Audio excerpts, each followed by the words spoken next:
Not now, but hell no. Alright, y'all. I'm Pop. I'm Son. And this is the Pops&Sonpodcast, episode 12. Now, look, y'all. We've been gone. Me and my son, we've been doing a lot of stuff. As y'all see in my last video, we've been on New Orleans. He took me to a Saints and Falcon game. Man, I love it. We had a good time. Pop found some vampires, and we had a good time. But we ain't did a podcast in a while, so today we're doing a podcast, and we got about 5 topics we're gonna talk about today. And I'll let my son give you like a rundown on the topic for y'all know what we're gonna talk about. We slipped up, we got 4. So I want y'all to tell me in the comment section that we said 5. We got 4. The first one is a banger topic that everybody's been talking about. Your boy P. Diddy, the Sean Combs Reckoning, released by your boy 50 Cent on Netflix. It's a 4-episode docu-series, an hour episode, so that's going to be the first topic. Then we're going to go to my dad's favorite quarterback in the world, Shedeur Sanders. He's a primetime fanatic. And then my dad want to talk about Christmas and, all that about the holiday spirit and, all that. We're going to talk about that. Then my last topic that I brought is the Michigan situation. Down goes Michigan from Sharon Moore, the coach that threw away everything for a piece of meow. But yeah, I'm gonna start off with my dad. Okay, we're gonna talk about this P. Diddy, Puppet Cone, Mr. Nasty, Puff Daddy, Mr. I can do what I want to do. Thing. As a grown man, I don't care. I'm never calling I used to see all these industry guys calling him Puff Daddy. I'm never calling this the only daddy y'all gonna hear come out my mouth. I'm never calling another grown man Puff Daddy. P. Dad, I don't care how rich, powerful you are. If they say you can't come to this party unless you call me, you go hit Mr. Combs. If I ever would have met him in ride, it's Mr. Combs and that's it. Or Combs. I ain't calling him Puff Daddy, P. Diddy. That's just me. That's my saying. I'm down with you, but I'm just talking about the names he got. He been Puff Daddy, P. Diddy, Mr. Nasty, Mr. I do what I want to do, Sean Diddy Combs. He got several names. I told y'all last time, every time one name get too nasty, he change and get another name. So let's talk about this Netflix thing. I was reluctantly, just a big word, to watch it. But I watched it. I said I didn't know what to hype about P. Diddy because I've been following the trial and everything. And I know some things about P. Diddy. But boy, when I watched that documentary, there's some things about P. Diddy I didn't even know. Do you hear me? P. Diddy was born in New York, around Bronx, Queens area. And this man, we talk about all the time, having no father in the house. Come to find out, P. Diddy was a young guy with no daddy in the house, raised by his mama. His daddy was so-called a gangster, a drug dealer, one of them head guys that knock you. What was the movie? American Gangster? American Gangster. Type of guy, huh? He's American Gangster type guy. With some fresh white in it. Ain't had all that kind of money, but he did just lifestyle P. Diddy grew up in. And he found on the document he wrote it with a mama. She was a woman woman of the night. She ride around doing the drop offs. She was in the document. They say she was on a brand new Cadillac. No job. Yeah, no job. She doing drop off. She taking seeing people in the night and taking care of P. Diddy. And every time you turn around, they say she spoiled P. Diddy. She had P. Diddy in fur coats. He went to private school. He didn't have a lot of friends around him because she was mentoring him to be a street man. So, growing up like that, man, without a father, being spoiled, getting what you want, doing what you want to do, that create a mental problem when you ain't got no man there to straighten you. Even one of the guys in the thing say, hey, I had a father. P. Diddy didn't have no father, so I had discipline in my house. P. Diddy didn't have no discipline in the house. So let's just talk about a little bit more extra about P. Diddy. Come to find out, okay, he went to private school. P. Diddy wasn't no gangster. This was in private school, y'all. He was in private school. Okay, but he always was like, the way Kanye was, he always wanted to find a car, find a clothes. He wanted to chase the dream of the limelight. Come to find out the boy got out with a record producer. God, I forgot his name, y'all. But y'all know what I'm talking about, the record producer. And he said, man, let me work for you. I do whatever it takes to work for you. P. Diddy run around here, running up the street, clean the man clothes, doing everything he had to do to be the little man, little side guy. So, here come P. Diddy get tired of that. P. Diddy said, I ain't making enough money. So P. Diddy said, okay, I'm going to start hosting parties. Now, this is a part, y'all, listen, I was there in that time. I never knew this. I never knew this till the document. This what got me. P. Diddy threw a party for New York in a stadium, it's like a little Coliseum stadium, venue. And it was so packed in there, they say 9 people died. And P. Diddy was responsible for it. 9 people died. He overcrowded a stadium, and some gangsters, somebody came in there and everybody started running out. When they started running out, they ran over 9 people, y'all, and killed them. They showed in the document, P. Diddy was standing there with all white on, like he didn't care what happened. He was just mad because his show got broke down. Now look, I know ain't none of y'all heard about that, ain't heard about that either. I didn't know he been a killer. That boy killed 9 people. 9 people was dead because of him, and it got a hush under the table. I wouldn't know nothing about that until the document came out. 50 Cent. I'm gonna stop there. What you think about that, son? Well, when I do the documentary, I'm gonna break mine down, and from what I seen from his child, okay, my comments, I'm gonna break it into steps. What about that? I mean, I went to college, so a lot of people threw parties that got shot. They're just in it for the money. You know what I'm saying? He just trying to get that profit. I know a lot of club promoters. That next part, as long as you know. Yeah, but P. Diddy didn't care. It was he when the court came to get him. P. Diddy said, I ain't responsible for none of that. I can't control people running over, killing people, even though that was my event. What's his name? Darrell, the guy, the music producer, I think it was Darrell or something like that. He was the head guy. He said, we ain't got nothing to do with that. So P. Diddy said, hey, we gonna move on. And that's just what he did, y'all. He moved on. Okay.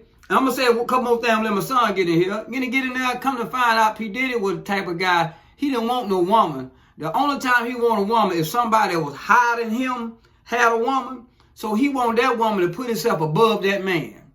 He did it twice in the document. He did it with Eric Sherman? He did it, and Al B. Sure. The women they had, he wanted them because they were more famous than him. So he get the woman saying that, okay, you Michael Jackson, I'm so bad that I can take Michael Jackson woman. That's the only way he wanted. They say he beat him and misused him. He didn't want him. He just wanted him for the status. So I'm gonna just say this quick. The document showed me P. Diddy was born to be a low down, dirty, killing woman beater, New York grimy dude. His mama raised him from the giddy up, being in the environment of the thugs and the gangster and the prostitution and the money and the party. P. Diddy he ain't nothing but a horrible guy. And he was raised that way. Now that's all I'm gonna say about that. So you tell me what you think about that document. So far the documentary, I only watched episode 1. So all this is what I'm taking from episode 1 of Sean Combs' Reckoning. So I'm gonna start off how they introduced this. They showed you this early life.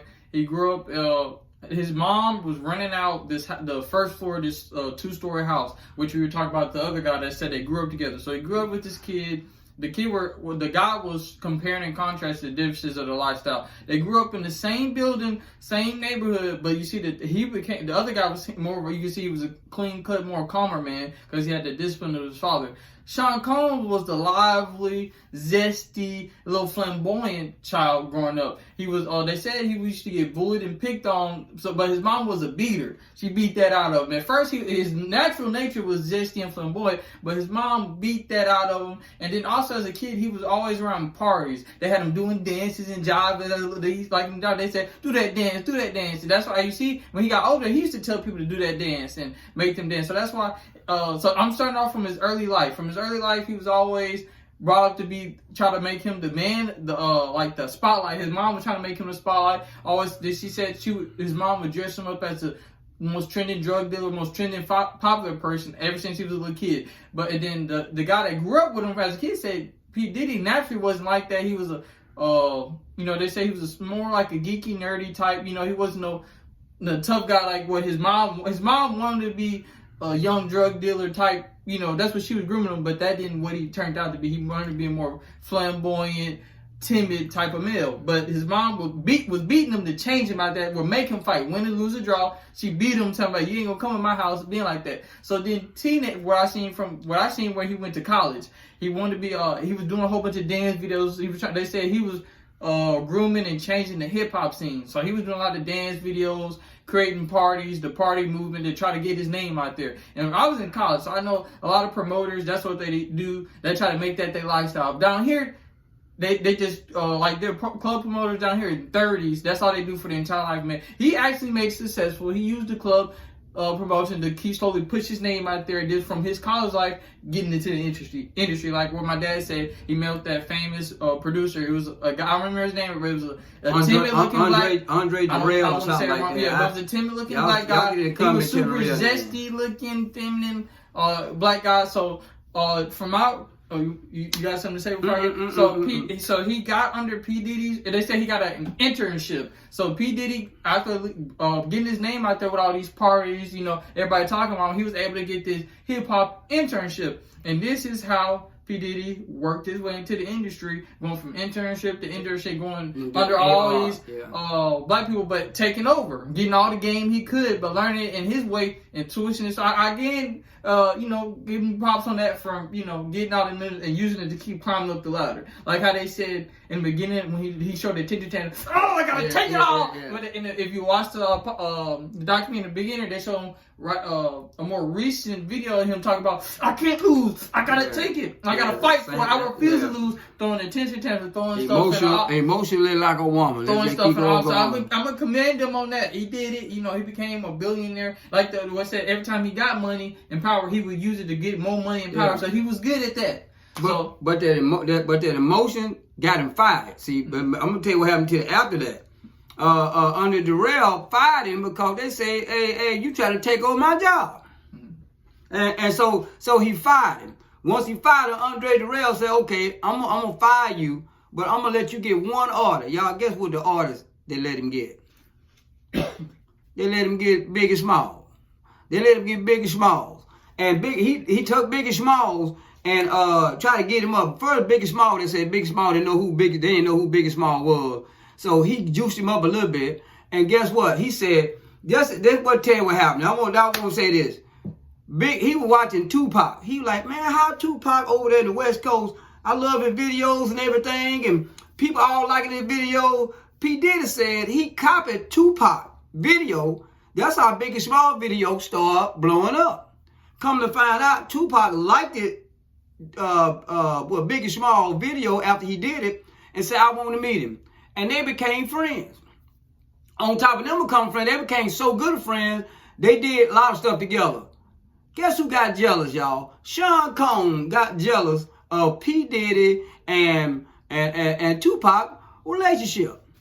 Come to find out, while he was doing P. Diddy and Tupac, I'm gonna back up a little bit. Y'all, you know about the sagging the pants, about the pants, boys sagging right here, this crap right here. Y'all guess who started the sagging pants in the music industry? I'm gonna give y'all three guesses.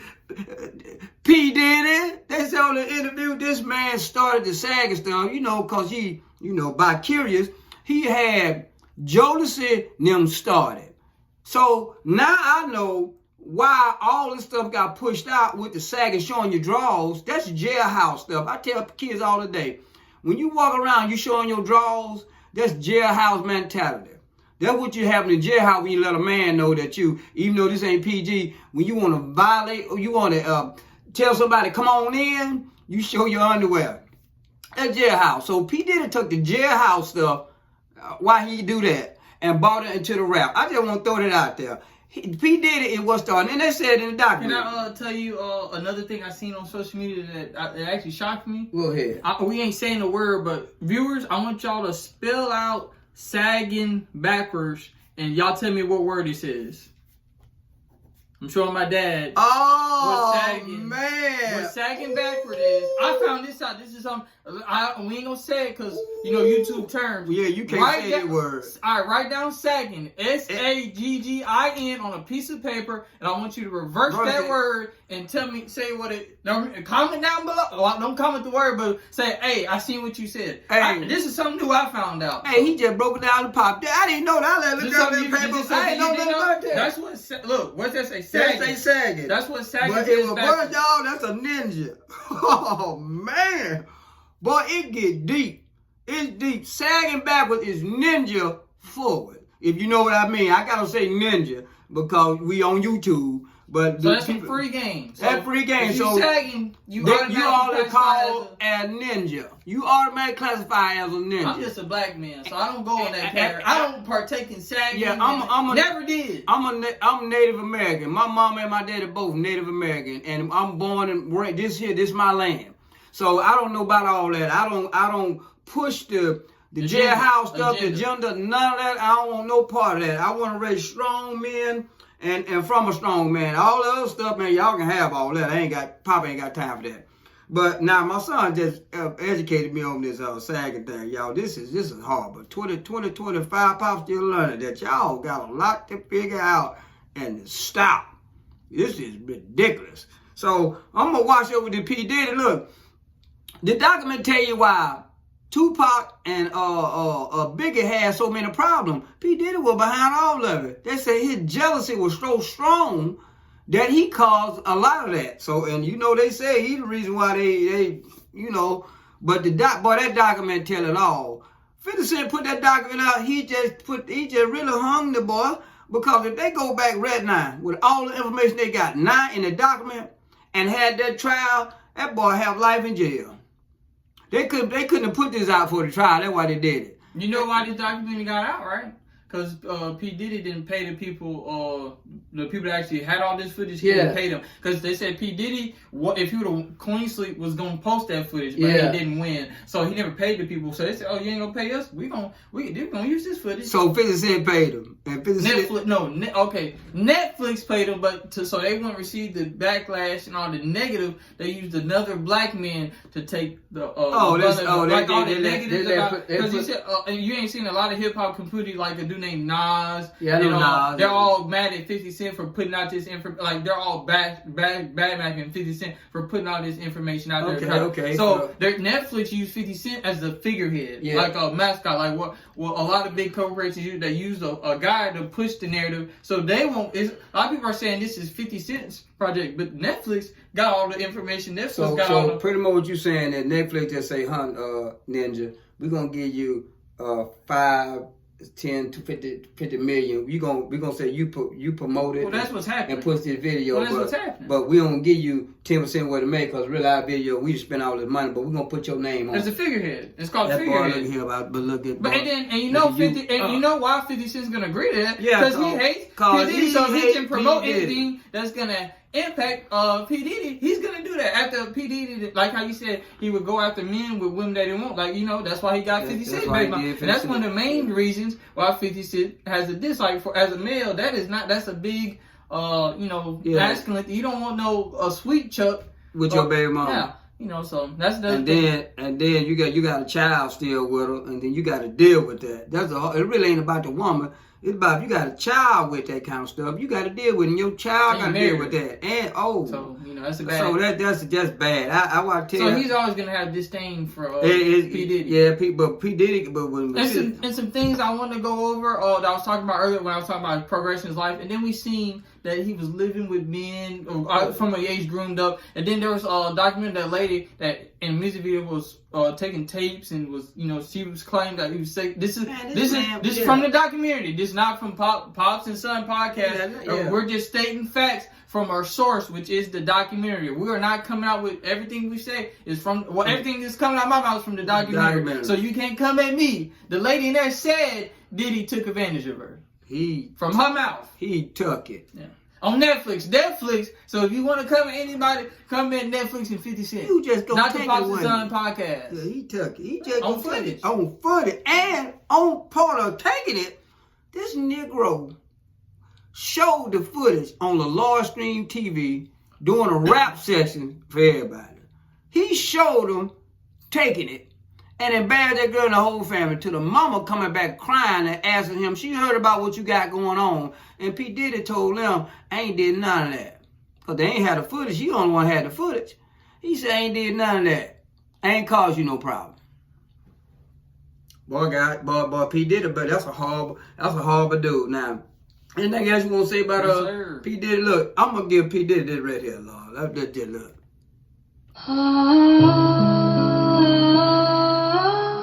That's a sad. That is sad. Did look? Somebody should have gave P. Diddy a whole bunch of these growing up. He needed a dad in life that's saying, boy, you gonna get your together. We ain't gonna have this all this sweet he stuff. He had a whole bunch of daddies in his life. Yeah, it was sugar daddy, sweet daddy, baby daddy. I love you, that kind of daddy. He ain't had a real daddy like the Papa son. He had them. You my dad, you my big dad. He had them. He had them. You need a father. You need a father. You only have one father, but you have a lot of daddies. Yeah. He had a lot of daddies. It's so bad that he started naming himself P. Diddy Daddy because it was horrible. This man's whole life was corrupt with sadness and just ill will. He beat people, taught people, if you want to know what I'm talking about, with ladies. And then denied it all, y'all. I mean, he messed up a whole bunch of life. If you like P. Diddy, you a horrible person to like that. I ain't gonna get into it no more because that document, that made me, it was a part of that document where that one was crying about her daughter and what happened to her. And it was sad. I had to fast forward that. I can watch that. I don't like nobody to take advantage of nobody like that. P. Diddy is I ain't got no word. I got a word for it, but I can't say it on YouTube. Go ahead, son. Go ahead. We're going to talk about the next thing. You bring the next one up. Talk to me. This is another topic. Shedeur Sanders, he's in the NFL. You know, to me, just another quarterback. This is my opinion on Shedeur. I mean, he can play in the NFL. I don't think he's going to be a star. That's just my opinion. I hate about he has NFL capabilities to play. What you think about it? Yeah. Okay, now let me tell you what I think about it. I think about his daddy was one of the baddest corners and receivers in football and then baseball, and being that bad and being that outspoken. And I think that man made a lot of enemies. I found out that what's his name? Shedeur Sanders' coach. What's the coach's name? Stefanski is the nephew, grandson of the back in the day was the announcer that what's his name? Dion had a problem with. Dion poured cold water on that man and talked about him real bad on national TV, embarrassed that man grandpa. So I found out that Kevin Stefanski got a problem with what's his name? Deion Sanders for embarrassing his grandpa, and they said now it's trickling down. He can't get Deion. So he take it out on the boy. Now let me explain that to you. Now just like if somebody mess with my son and that person kicked the bucket. I can't get him. But he got a nephew over here that I'm finna start coaching. But I got a disdain for his family because he messed with my son back in the day and I didn't get to get him back. So I'm going to get you back one way or the other. But I got to make sure your son fail because I couldn't get you. That's pretty much, I think, what's going on.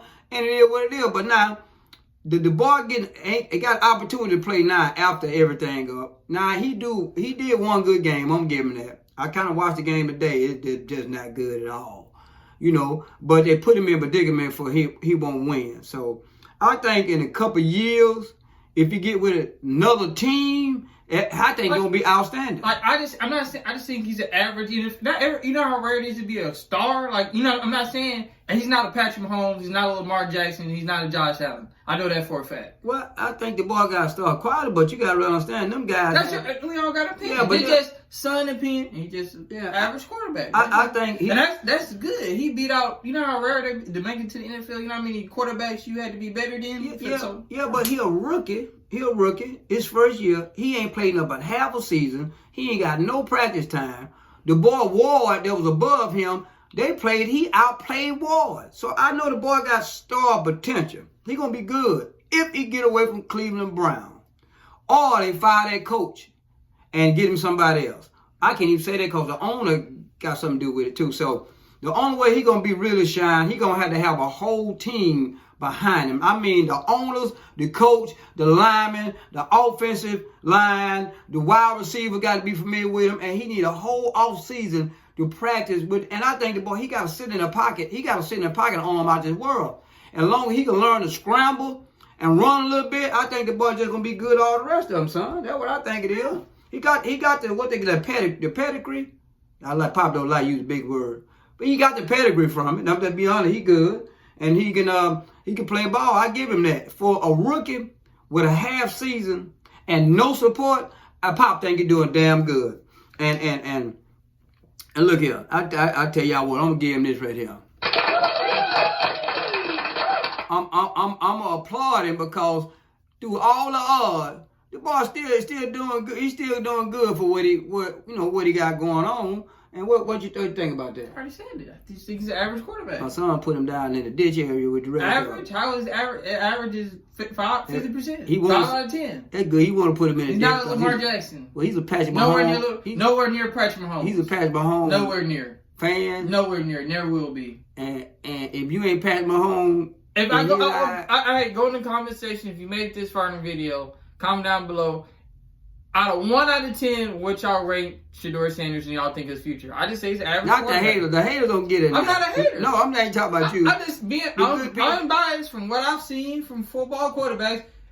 He can play 4 games. But you comparing him with Patrick Mahomes and all them guys. Those are great stars. But he's a rookie. He's not a star. Hold. When they was rookies, Patrick Mahomes played 1 game his first season when the starter worked out. And they knew immediately he was a star. They did not game plan. They did not, hold up. This first season, he played 1 game. They did not game plan for Patrick Mahomes, and he showed out. So but Patrick Mahomes had a whole he did not. Team and community behind him. He was on the bench. I'm talking about afterward. After they seen that 1 game, they knew immediately he was a star. That's my point. But it took 1 game. But they knew. Like Lamar Jackson, he get me riled up. They wanted him to go as a running back. And they did not want that black man to be a quarterback. His talent was too good for them to pass up. So, okay, I got a question. If Shedeur Sanders was unequivocally about the best quarterback in the world, you think they won't let him play? I think his year he came out. I'm asking you a question. Don't be biased. If he was undoubtedly, he was a 6'6", ran a 4-foot flat black. If he was a Cam Newton or Lamar Jackson, you think. He got drafted in 2024, right? Yeah.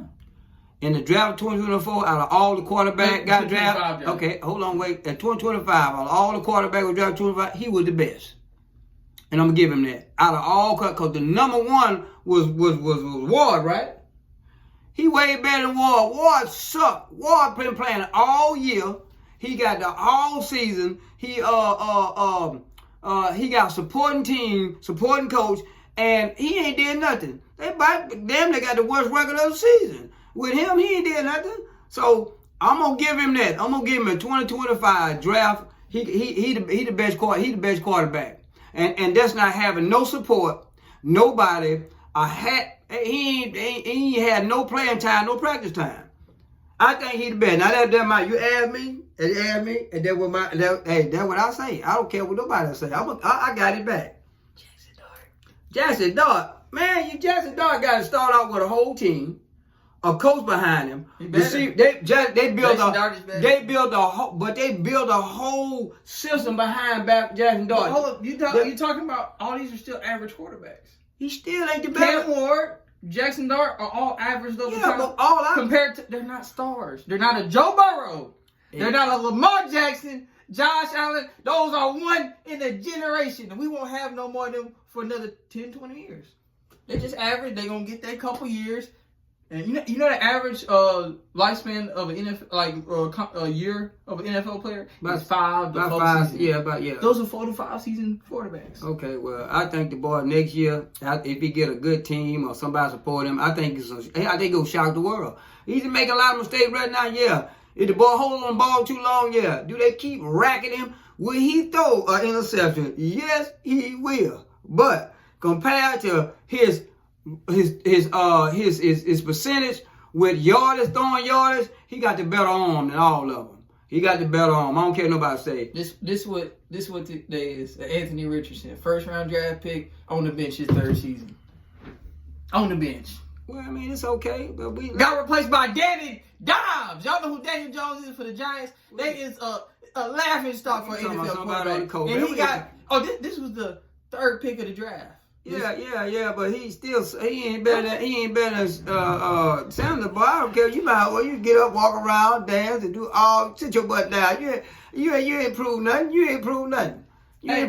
All the viewers know who know ball. You still talking about people that got in a system, and they got way more talent. And Anthony Richardson got more talent. I can have all the talent in the world, but you got a system don't let you play. Ain't nothing you can do about it. Well, that's just my opinion. I didn't say anything. I'm giving I didn't argue with them. All I'm giving the viewers is Son's opinion. All right, well, y'all got Pop's opinion. Y'all got Son's opinion. Comment down below, engage, and tell me who y'all think. Well, I'm team Sanders until he showed me them. Now the other boy got attitude. I don't know if he gonna be. He hot headed. They ain't gonna let him make it, but.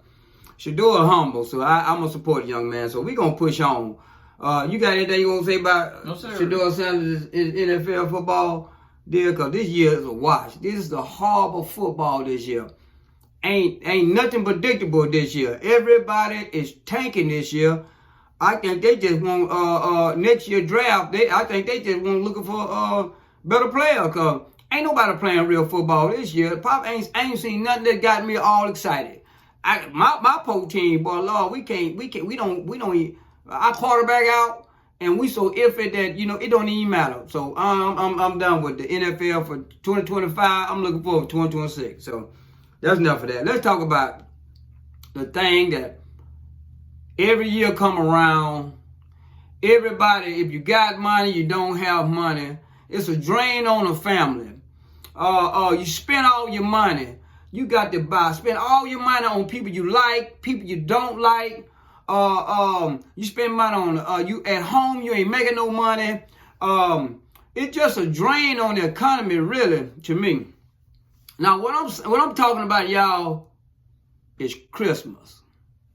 But I know I'm gonna get a lot of hate and come in for that. Pop is a non-Christmas supporter. I'll say it like this because.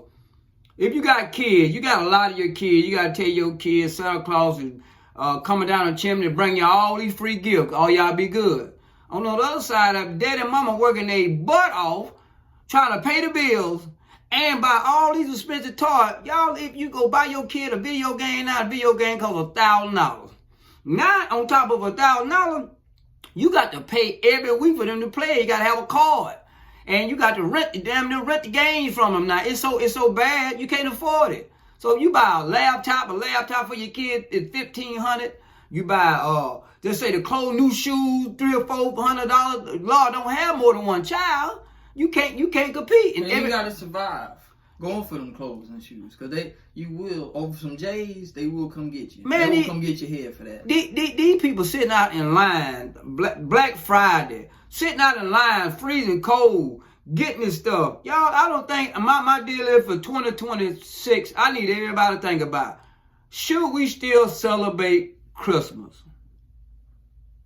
Yeah, should we celebrate Christmas? Pop don't think it should be celebrated. I'm going to say it like this. You bust your butt all year up to December. Come January 1st, you broke. You ain't got no money. You got to start over because the bills never stop. Then on top of that, you got to turn around. You got to wait on, more people wait on income. Pop don't have to do all that. I'm a whole different system. More people, the average person, wait on income tax to try to get their money back and catch up on the bills from all the money they done spent. So, it's an old pagan holiday. It's not for what they say it is. It has nothing to do with Christian. It's just a ploy for capitalism to make money. So, that's all I say. If it's up to Pop, I'll say a national worldwide seize stop on Christmas. But so that's my opinion. I want to see what you think about it, son. I mean, for me, Christmas died when my grandparents died. I feel like Christmas in general over the whole America is dying. Well, in my state, because I see way over the past decade, every year I see less Christmas spirit, less lights. You know, people back when I was growing up, I used to see so many neighborhoods with Christmas lights in front of the yard. You know what I'm saying? Just the festive and holidays. So I feel like the older generation, because it was more marketed for them, like the 70s, 80s, and 60s. I feel like that was all because it was all shown on TV and all. You weren't keeping up with the Joneses if you didn't have the white picket fence with the lights and all that. So I just think Christmas was the older generation. Like a lot of holidays were like was more on the older generation. Like the younger generation were not as crazed over holidays. Yeah. You know? Well, the economy's so bad now you can't afford Christmas. I mean, by the time you pay your bills, gas, don't make no grocery, and then lose your job, get another job. I mean, and the price of everything, gas there going up, the price of everything going up. The economy is so iffy. I mean, you juggling every day on normal stuff because ain't no stability in the economy. Then you throw in Christmas when everybody have high hopes of getting something, and everything they get ain't no $2 or $3. Everything costs $500 or better. And like I say, the more kids you got, the better. I say back in the days when the economy was more stable, everybody just liked the love of family, getting together and just experience Christmas and the joy. And you know, right now ain't a lot of joy in the world. Everything is just so horrible now. I mean, I don't even see families getting along too much. I mean, you still have family get together Christmas. On time they'll get together during Christmas. I mean, during the holiday, besides that, everybody in the hustle bustle of life. So me, if I had a chance to do it, I had my kid, you know, Pop did what I could for my kid, gave him all the things I can give him, you know, but I never told him, I never lied to my kids and tell my kids Santa Claus did it. And they know Daddy worked hard and got them what I want one time of the year. But I don't think I never told y'all anything about Santa Claus, did I? I ain't do that, cause Pop say Pop had to work hard, and I ain't gonna get nobody my credit to be working hard for get my son what they want. So my moral of the story for Christmas, I think Christmas is outdated. The economy is not supported with it right now, and I think we need to just, you know, people with the same mind try to do something else besides all this marketing during Christmas time. What you think about it? Yes, sir. What you for the future? What you see? What you doing for your family and Christmas? You know, I'm not trying to get in that mindset of see. He trying to work on that kids and stuff. When that time comes, I'm not worried about that. But I mean, I just give my kids, you know, I'm a need person. I only get stuff what you need. Like, I'm not going over the top, getting a whole bunch. I don't like clutter, so I'm not buying 1,000 toys and all that. I might buy one toy, but a lot of stuff is gonna be stuff they need. Like, my kids to be clothes, or if they need a game system, or need a laptop for school, stuff like it'd be stuff like needs. A better something. I'm gonna do something to improve their life. I'm not getting a want. I'm getting needs. But you do it. But when you got kids, you do that all year round. But I'm saying, but if you know, this system forces you to spend money on one day when you got to spend that money all year. Well, so you that's just ask for opinions. Yeah, that's all. I don't like it because the system telling you when you can buy your kids something. When that time comes, Pops and Son viewers, that's when I'll know for sure what I'll do. But I'm not worried about getting Christmas for the kids. So. Okay, well, Pop fell for it for many years. I never did the Santa Claus thing, but I did buy my kids stuff for Christmas. So at this part of where the world going out, I think it's gonna play out. I actually walked around today and kind of asked people, "Do you think Christmas is past due? Do you like Christmas?" Most people say, "Man, I really don't like it. It's a drain on my life. You know, my family ain't close no more." I got more negative stuff about Christmas than I did positive. So that's it with me with this Christmas thing, y'all. Y'all got anything in comments y'all want to say? Okay, Pop, you crazy. I love Christmas. Christmas the best time of the year. My family get together. I don't mind spending all my money. It's a joy of it. That's fine.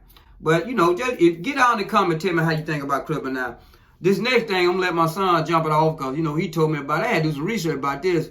And I said, boy, look at here. Tell him about the next one. We're going to talk about good old Sharon Moore bunny hopping. Hunting for rabbits. Y'all know the hunter for Roger. He threw away $13 million. A happy, I don't know if he was happy behind closed door, but it seemed a happy marriage with 2 kids away. A head coaching job for one of the most prestigious college teams, and his respect and credibility way for a young college executive assistant for an NCAA team that, you know, just some work.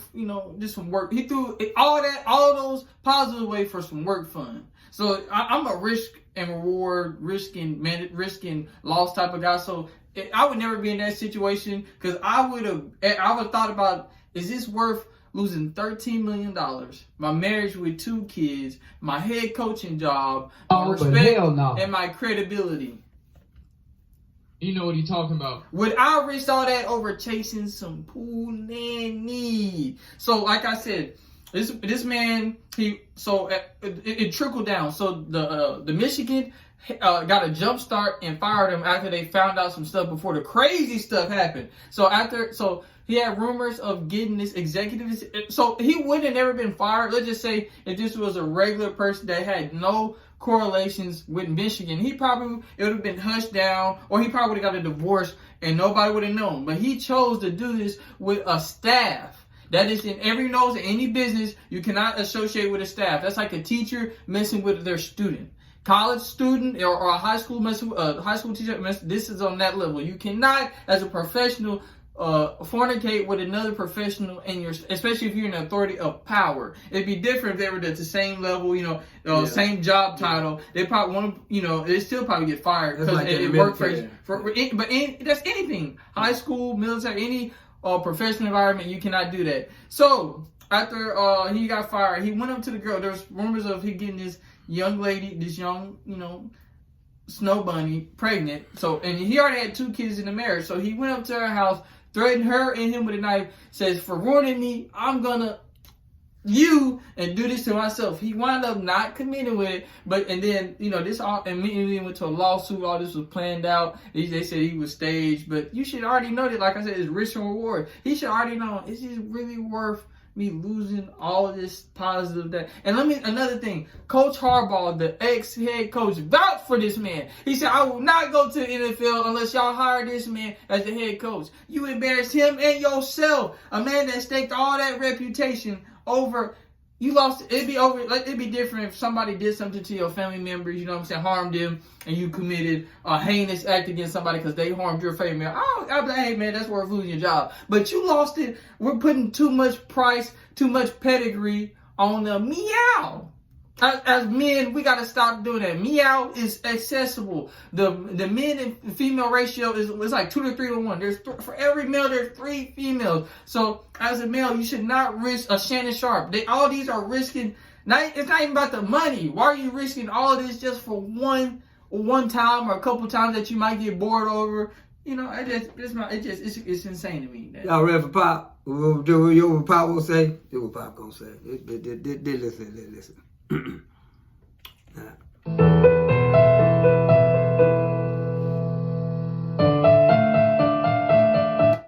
Now that's a sad. That's with the drummer for the club. Y'all hear that? That was drumming club. This is what the whole world doing to the boy right now. That's what the world doing to him. He 39 years old with a family. A 39-year-old young man that was assistant coach with somebody else. He got a little mixed family. I guess that wasn't good enough for him. He got 2 kids, and he got an opportunity. The opportunity said, the head coach said, look, I'm finna go play football. I'm finna coach football to the NFL, boy. The team that just beat the Chiefs today. Listen, I'm gonna coach for the Chargers. For the Chargers. I can get you the $13 million job for 1 year. All because I know you know the routine, you know how to play and go. The reason why it was 1 year is because Michigan didn't want him. John Harbaugh said, if y'all want me to leave, if I leave, y'all got to hire this man. So this man, you know how much $13 million? Okay, let Pop get finished. $13 million. I'm gonna give you 30. I'm gonna let you get. I'm gonna walk you in the door. I'm gonna tell these folks that I ain't gonna leave until y'all get this man in here for $13 million. And I'm look out for him. Boy, you did the world. People don't look out for you like that. But he looked out for him. And so, guess what? He said, $13 million. I ain't made 30. I'm going to be rich. I'm going to be baller. I'm going to be able to do what the hell I want to do with $13 million. Ooh, I can go get what I want to get now. I got $13 million. And get what he did, y'all. He wouldn't have got what he wanted to. He got that young girl. That $13 million, that young girl said, bring it on, boy. Bring it on. At $13 million, I'm going to applaud her. I'm going to give her that applaud off the back because she realized he went from a regular salary, it might have been $250,000 a year, being assistant coach and a college team, to $13 million. So that young girl saw opportunity. He been hitting on me the whole time. He been wanting me. He a married man. I really want to do it, but for $13 million, I'm going to get him, y'all. And that's what she did. So what she did was she started being his side wife, y'all. Work wife. Started making love to him real good, giving what he want. He started taking care of. It got so good, he said, boy, the gloves off. Woo, I ain't got to wear no rubber no more. This mine, boy. This mine. I got it. Boy, I got it. It ain't your $13 million. I ain't got it. It's me.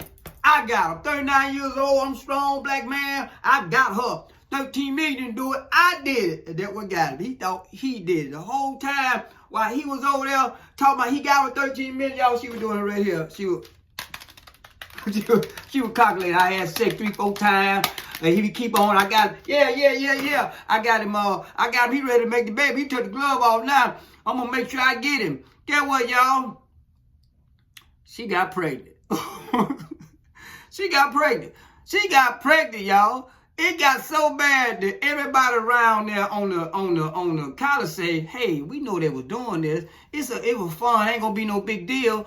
But they found out, hey, y'all, guess what? We found out this man that messed around and impregnated her. He finna make the whole college look bad. We gotta put a stop to this. We can't do that. We can't make the college look bad. And then I don't know before or after he did it. Was it before they found him or after when he went to her house? Oh, that was after. Okay, so he said his life was ruined. So they fired him, y'all. They fired him. When somebody went back. She went and told somebody. She said, hey, y'all, I'm pregnant. No, they found out about that before they fired. That's why they fired him. They found out he was pregnant. They fired him. Yeah. Well, I'm telling the girl said, hey, y'all, I done got him. I'm pregnant. She done told somebody, ooh, I got that money coming in. He got to pay me now. If it ain't child support, his wife gonna sue him, and I'm gonna have the money for the rest of my life. I got him. So this dummy, after he realized the coach, the team said, hey, we finna fire you, man. You doing unnecessary. We didn't want your, butt anyway. One for this other coach vouching for you. We wouldn't even had you. We done gave you 13 million to represent us. This what you gonna do? You run around and hit the woman and get her pregnant and not make her look bad? We don't need you no more. So now he this him now, y'all. This him. Now he's sad because he done realized now he done messed his life up. He was just patting his chest up, taking the rub off. Now he got fired. He done messed all that up.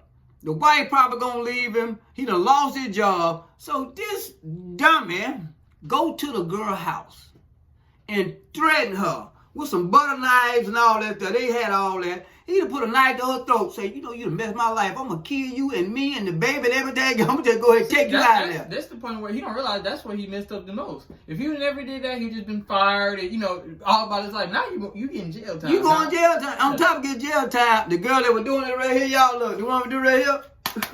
Right there? No numbers, huh? She said, ooh, that's a more number. Guess the first person she called, y'all? Attorney. She called her attorney. Not the police, huh? Ooh, not the police. That was the second thought. The first thought was, there was this. And she called her attorney. Her attorney said, oh, girl, we got him now. Call the police. Let him know what he was done. You fear for your life. He threatened you. You fear for your life. They called the police, her and attorney, and they arrested the boy. Now, on top of he lost his job. Y'all counting with me. What his net worth is. He lost his, probably a wife, because she going to sue him for half. He done lost his freedom because he threatened this girl. And any opportunity for him to go on with his life at 39 years old, get another job, ain't nobody finna have that embarrassment. Ain't nobody finna have that embarrassment no more. You a black man that got a white wife. You done made love to a little white snow bunny, and you done got her pregnant on top of having a wife. You ain't nobody finna mess with you. That boy. Listen, y'all. This is what the world doing to him now. That's what the world doing to him. They laughing at him. And I hate to tell you, but this what he needed too. I'm gonna give you this. Go ahead, slap him in the face because that's the dumbest thing. This man net worth is $28 million. Yeah, but see, so she gonna get some money guaranteed. So that's the 13 million plus everything else he got, probably a little endorsement and all kind of stuff he got. So look, it's been another young woman finna have a baby, just like Shannon Sharp. Her life is finna be took care of.